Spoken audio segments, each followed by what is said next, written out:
So we have decoding difficulties, and the second type of reading difficulties are reading comprehension issues.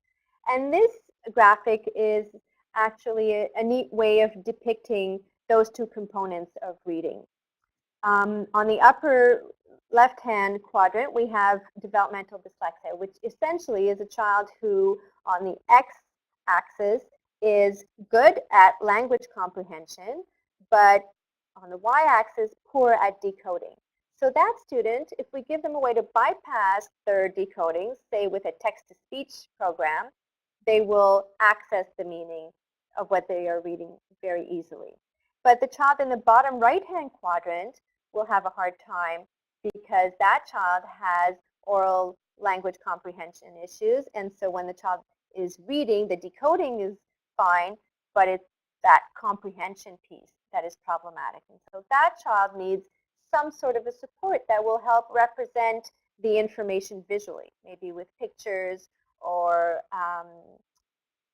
schemas that lay things out in a visual way that clarifies the information. And thankfully, we don't have many of these students, but some students are poor at both decoding and understanding what they read. And so they would need both types of adaptations to help them function maximally. So these are just, again, highlighting the two types of difficulty with reading, either decoding difficulty or reading comprehension difficulty. And of course, one could also have both. What's important to mention is that students who are second language learners typically don't struggle with the decoding part because of second language learning. So if we have a child who's struggling with decoding,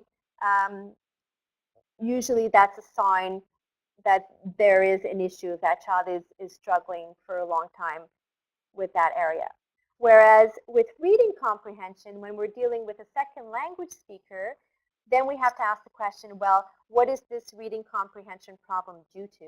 Does this child have a true innate language difficulty, or is the child in a situation of incomplete second language acquisition, and so the child simply doesn't have all of the language, the linguistic information, the vocabulary, the grammatical rules down pat enough to understand what they're reading.